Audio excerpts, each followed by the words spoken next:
సియోను పర్వతం మీద గొర్రె పిల్ల టీవీగా నిలబడ్డాడు. స్తోత్రం చెప్పండి ఒక్కసారి, అందరు చెప్పండి ఒక్కసారి. చాలా మంది యేసుక్రీస్తు ప్రభువాన్ని గొర్రెపిల్ల గొర్రెపిల్ల గొర్రెపిల్ల అంటే ఎగతాళి చేస్తున్నారు.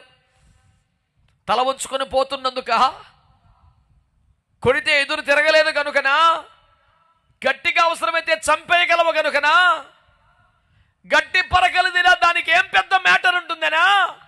అఖిల బ్రహ్మాండములో చరాచర జగత్తుల విశ్వకోటి మానవులలో అందరూ తల వంచిన చావును చంపినదా గొర్రెపిల్లే. చప్పట్లు కొట్టి స్తోత్రం చెప్పండి.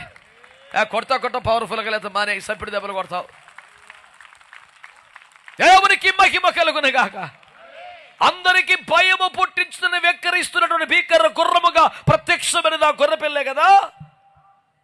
మరణము యొక్క పాతాళం యొక్క తాళపు చెవులు లాక్కొని మరణమా అంటూ చావునే చంపి సమాధి గుండె చేల్చి తాను ముందే చెప్పిన సమయానికి పల్లున తెరలవారక ముందే బయటకు వచ్చేసినటువంటి పునరుత్థానుడు ఒక్కడు, ఆయన పేరు ప్రభువైన యేసుక్రీస్తు వారు.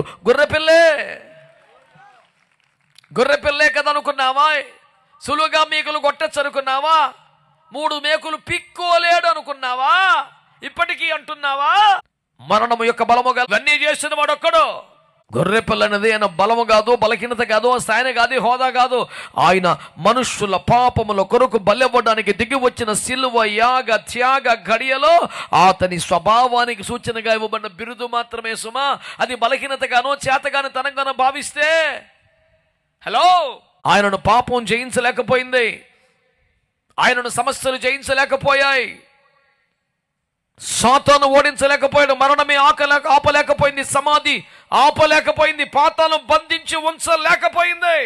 ఈ ప్రపంచంలో ఎప్పుడైనా ఎక్కడైనా ఎవరైనా ఫలాని దేశంలో ఫలాని కాలంలో ఫలాని గోత్రములో ఫలాని పేరు మీద పుట్టాలని ముందే ప్లాన్ చేసుకుని వచ్చే అవకాశం ఉంటుందా? అలా ప్లాన్ చేసుకున్నవాడు, ముందే చెప్పినవాడు, చెప్పినట్టుగా వచ్చినవాడు, ఇదిగో ఇది లోపమని చూపించలేనంత పరిశుద్ధంగా జీవించినవాడు, రక్తంలో ఉండి పాప శరీరాకారము ధరించి రక్త మాంసాల్లో పాలివాడై పాపము లేకుండా పరిశుద్ధులుగా జీవించవద్దని నిరూపించినవాడు, పరిశుద్ధ రక్తం కార్చినవాడు, చావునే చంపినవాడు, తిరిగి లేచినవాడు, అందరూ చూస్తుండగా ఆకాశాన్ని ఎక్కిపోయినవాడు, ఆత్మను పంపినవాడు, రేపో మాపో రాజుగా మేఘాల మీద రాబోతున్నవాడు ఒక్కడే యేసుక్రీస్తు. నీవు